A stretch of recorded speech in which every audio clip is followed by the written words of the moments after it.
The Prolific Experience is the event infused with the poetry, music, and soul that you've been looking for.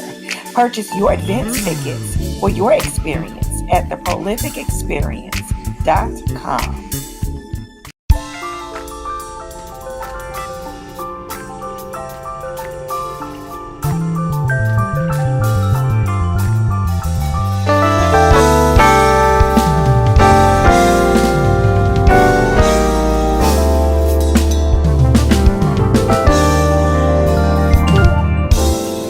A prolific experience.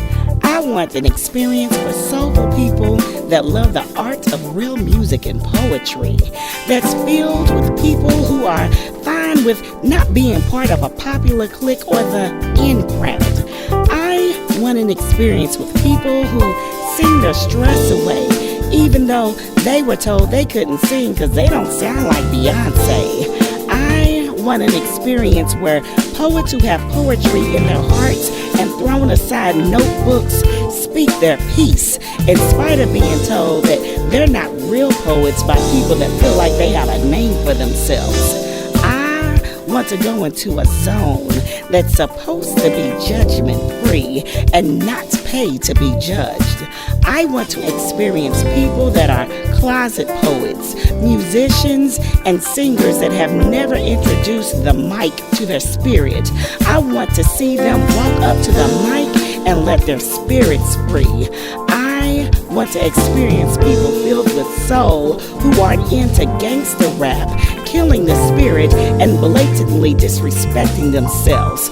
People who have a love for art and love the true old school back in the day R&B, neo soul with a kiss of real hip hop from years before these babies were born and know where the help comes from. So it's no surprise when you hear a gospel song come from their lungs. I want an experience that I can grow from, that when I leave, I know my soul has been fed from. I want a prolific experience.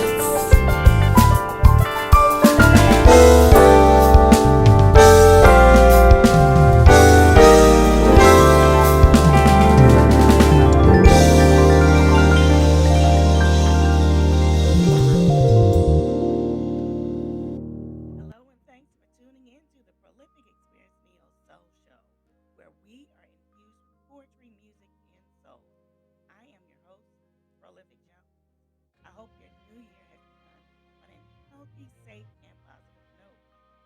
Today, we are going to talk to spoken word artist, producer, and executive director of Underground Productions LLC, Righteous, who I've known for close to 20 years. This was a double interview as he also interviewed me for his show. Welcome, family. We have a very special episode. I guess we call this a double episode. I guess so. We're going to interview each other, and I say we first. Let me introduce my special guest, Jones-Britt Jones, right? Jones-Britt. Jason, I say Jason Prolific. Yeah, let's get the branding and everything correct. JC Prolific. Right. Yep, JC Prolific Jones. Yeah. That's what I say when I'm doing as far as when I'm the artist. Exactly. When I'm working at that little school position that I have and bills are getting paid as JC Jones-Britt. Or if someone gets upset because I don't put Britt on my name, I go to JC Britt because this little ring situation. Got them contractual obligations. Yes. Yeah.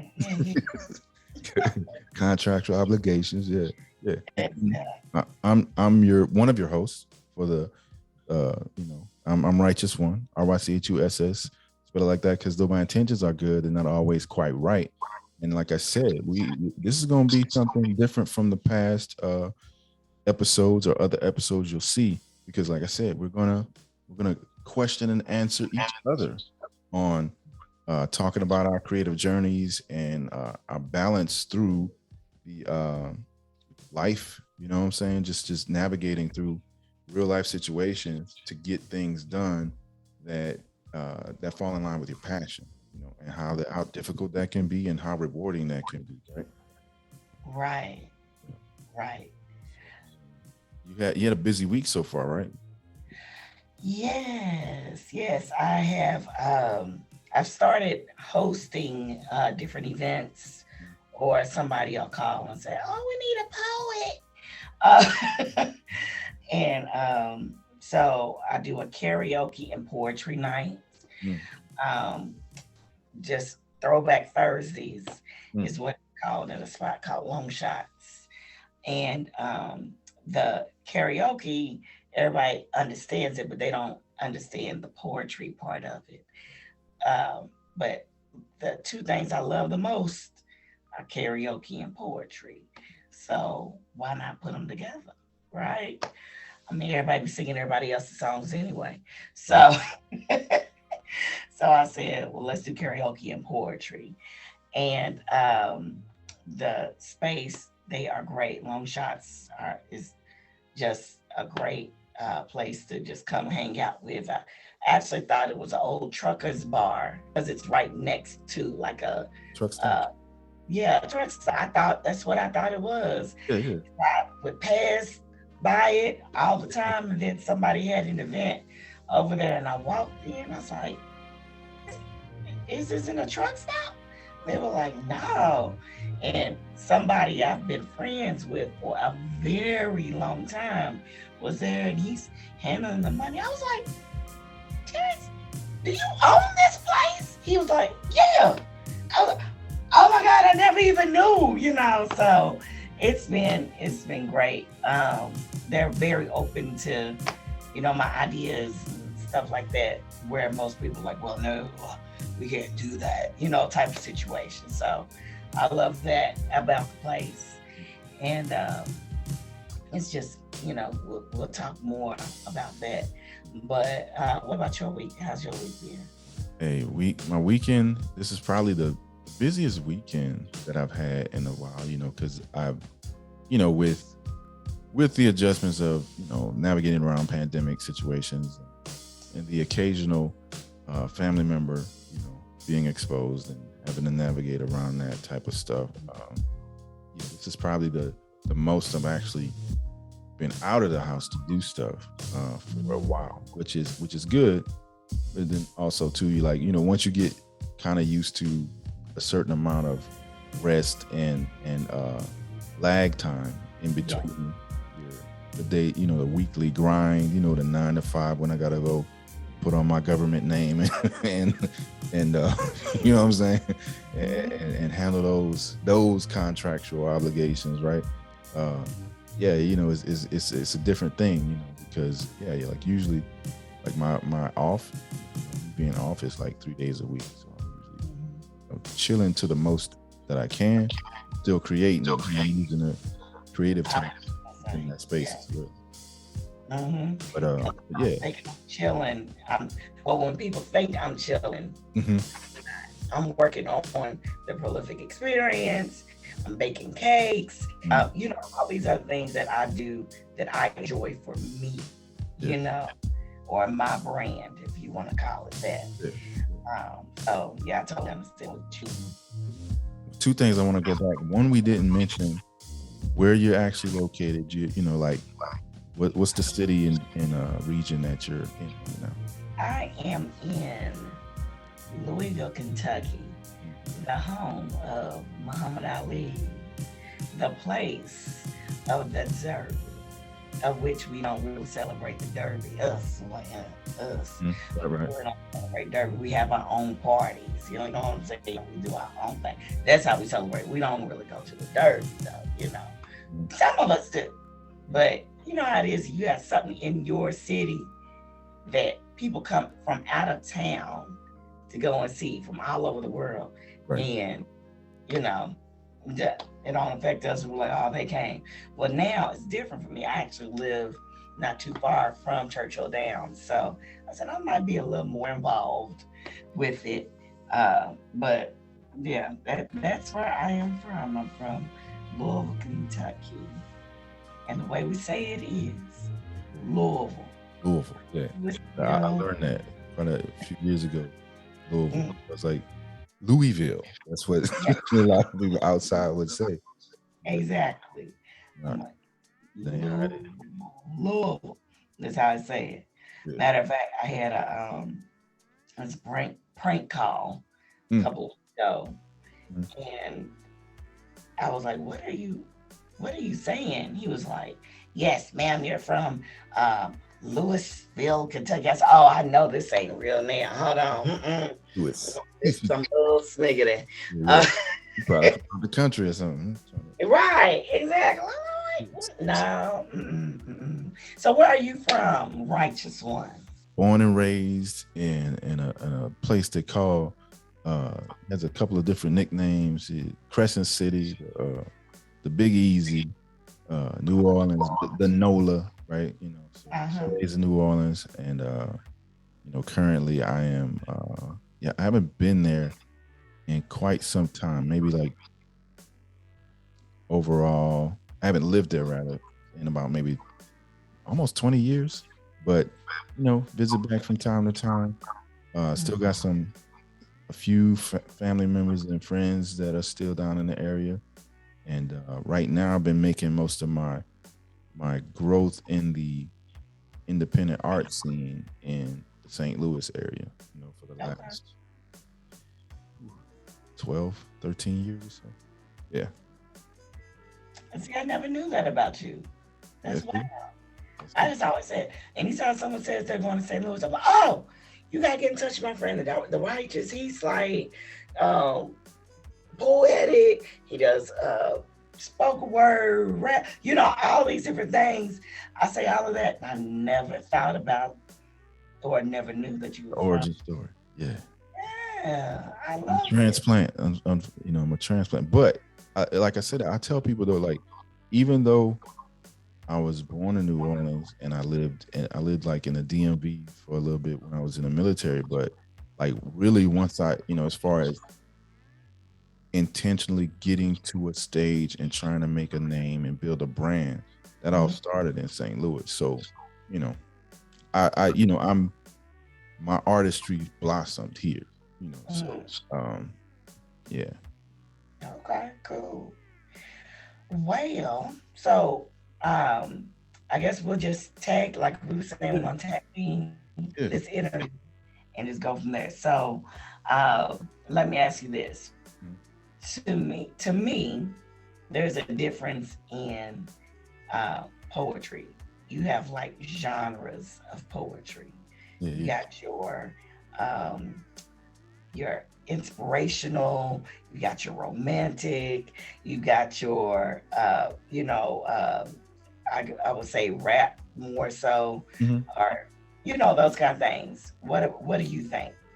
Yeah, I agree that there's like, you know, and I would say, you know, like either you could look at it as subgenres or kind of like, I think sometimes folks might get like, they might fall in love with a certain type and they'll get known for that because, you know, maybe they like the reaction they got by delivering what they would consider either a love piece or a graphically sexual piece or something dark and ominous, you know, like, you know, conspiracy theory stuff, like, you know, and then like you say, like something that has more of a rap undertone to where you're more like, you're not necessarily, it's more about the lyrical skill, you know, and maybe saying something catchy and things like that, you know.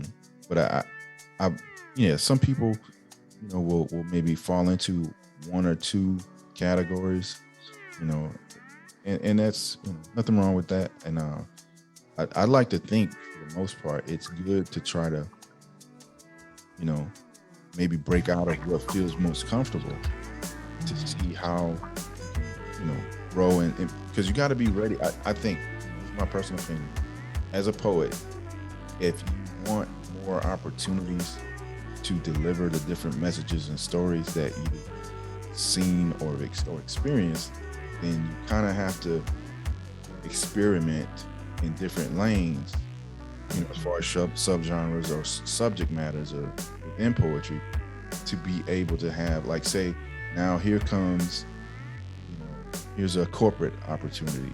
Here comes a opportunity, but it's going to be in a barroom setting.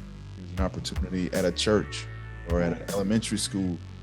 But if you keep yourself into one kind of category, you might not feel comfortable enough that you have enough material to offer either, all of those different types of opportunities. Exactly. Or you may not have the knowledge of how to promote or speak what your piece. So, prime example, we met in the Soul Lounge, right? Right, yeah. Years ago, and around that time there was a gentleman, I remember the WB station, TV station. Yeah. So we were having the WB come in. I got all set up and everything. I had 2 poets come in from out of town, and I was like, okay, so this is a national station, right? Yeah. You can't do a whole lot of cussing. Right. On this station, or else they're not going to use the footage. Right. They looked at me like I had horns growing out of my head. They were like, what? I can't cuss. And I was like, well, you can't do as much as you normally do. You got to be doing it in reason. You know what I'm saying? I was like, oh, I can't not cuss. I was like, oh, I'm just not going to have WB come on. Like, they missed a whole opportunity because they got upset about not being able to cuss. And I wasn't going to put my name on that. You know what I'm saying? So I just told people not to come. It was just like that. So I explained that to some of my kids, like when I do a poetry club, and I'll tell the kids, I want you to be able to express yourself. But there's this humongous book this dude created. I think his name was Webster, and he has all of these different words that you can use instead of with all these cuss words that you like to think helps you express yourself better. I was like, what? I was like, yeah, I said, because I'm gonna take you to a church. Have you had any of my other events? You may not be able to use those cuss words, and you're with me. Right. You're mine. So you're not gonna be able to do all of that. They're like, oh, and it takes them a little bit, but they get it, so. Yeah, because I think people, and when you ask people to do that, it's not for the, you're not asking them really to, not, dumb down their message or, to go against their artistic integrity.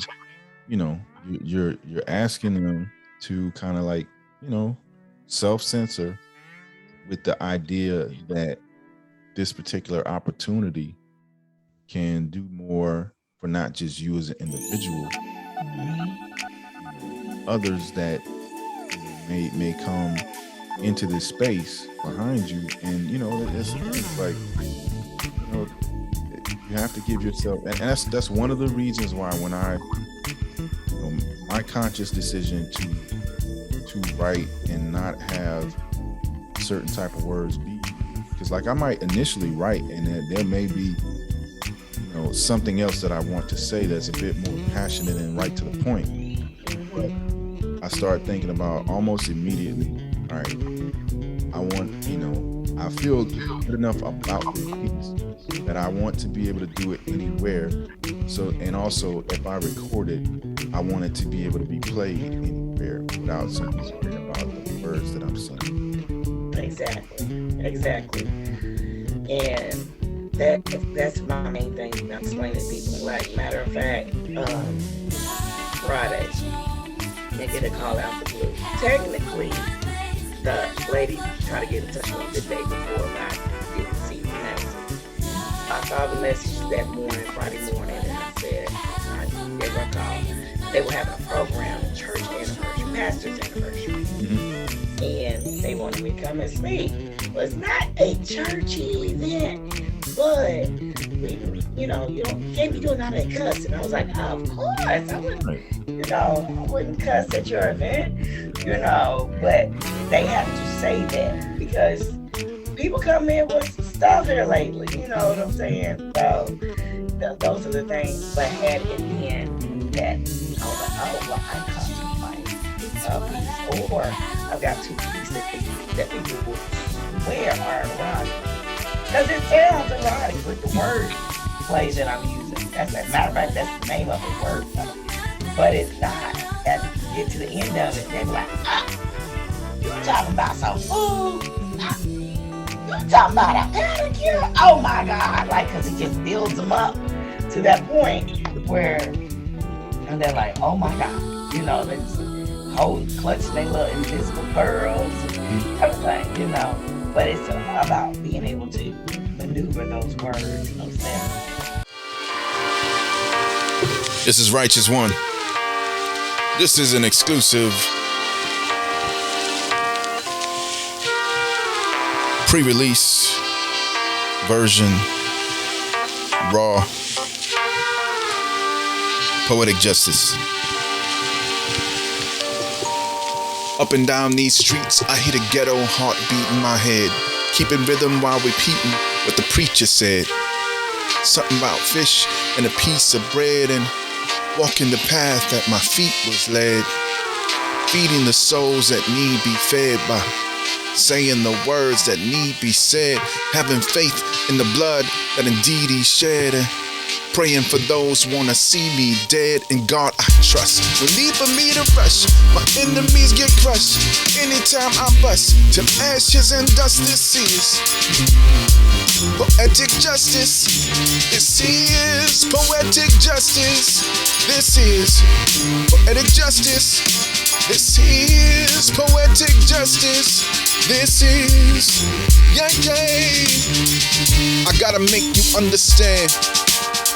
See where I come from, never had cash in hand in a lump sum, never had stacks of grants of Benjamins, been lacking in funds, in fact, since day one, matter of fact, I ain't had many ones, unless we count pennies, had plenty of bum, and the insidious slum, there's pity for none, grittiest bums, scrum for the littlest crumb, which is silly to some, so they hustle till the daylight come, and dash from the po-po when they might come, and blast with the fofo cause they quite numb, poison hearts like hit by the dart of a blowgun, wounds deep like made by the sword of a shogun, fear inside but they can afford to show none, most young got love for no one, cause most of them don't get love from no one, in God I trust, no need for me to rush, my enemies get crushed, anytime I bust, till ashes and dust. This is poetic justice.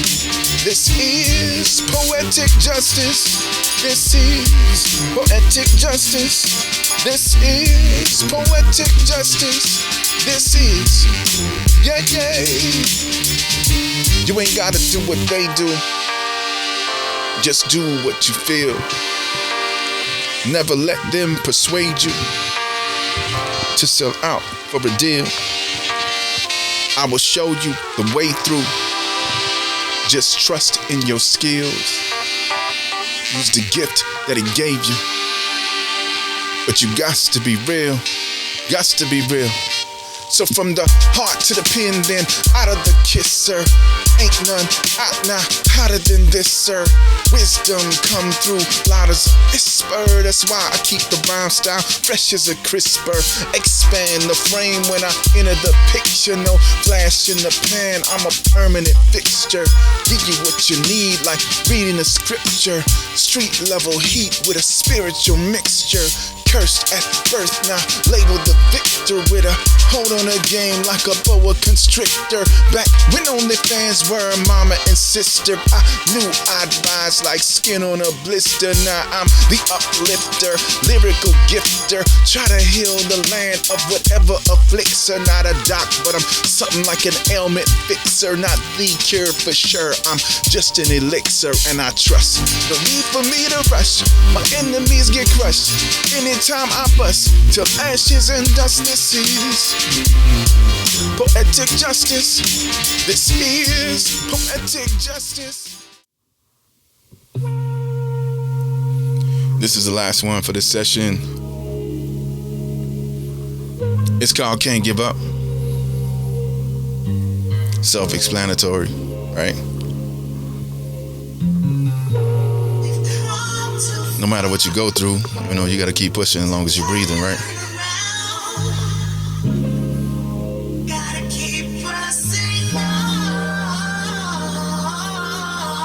Truth is, I could be dying as I speak. I pray to God they never catch me lying in the street with a puddle of my own blood drying underneath. That's a grim thought to start with, but let me speak my piece. Life is too short to stay caught up in the drama. Any blessing I receive is thanks to prayers from my mama. Me and my sister close, we both have our own set of traumas. And queen of me to save my life, if I'm being real honest. So it's a pleasure and honor as I stand here today. But if ever feeling away, I won't be acting okay. Yeah, that's how we used to deal with stress back in the day. But that's a heart attack, a stroke, and then you packed in a grave. Compassion is brave, acting like you heartless is sus. If you lying to yourself, tell me who can you trust? When the pressure's on heavy, will you diamond or bust? You can't quit now, I promise you could make it, but you just...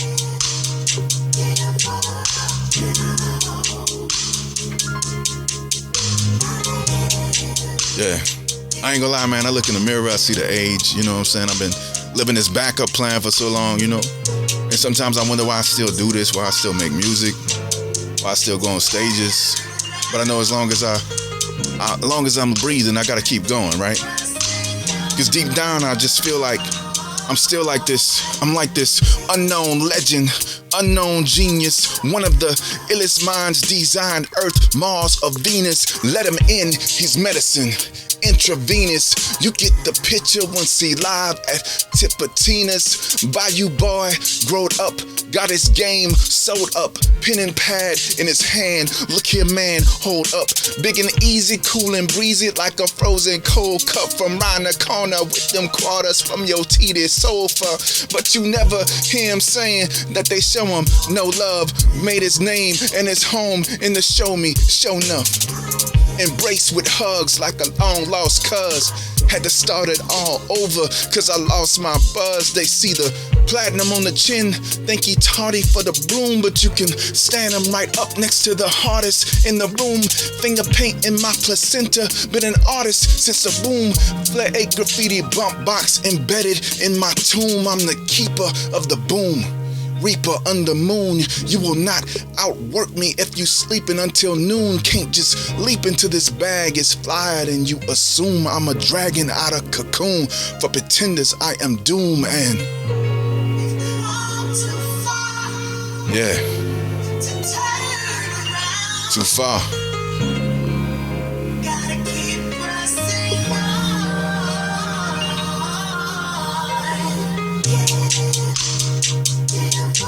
Thank you very much for tuning in. Once again, this is Righteous One. You can hear this exclusively on my Bandcamp channel outside of this beautiful radio broadcast. Peace and blessings. Thank you, JC.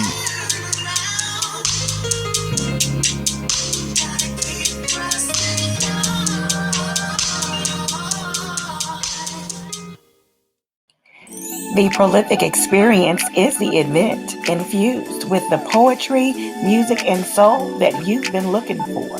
Purchase your advance tickets for your experience at theprolificexperience.com.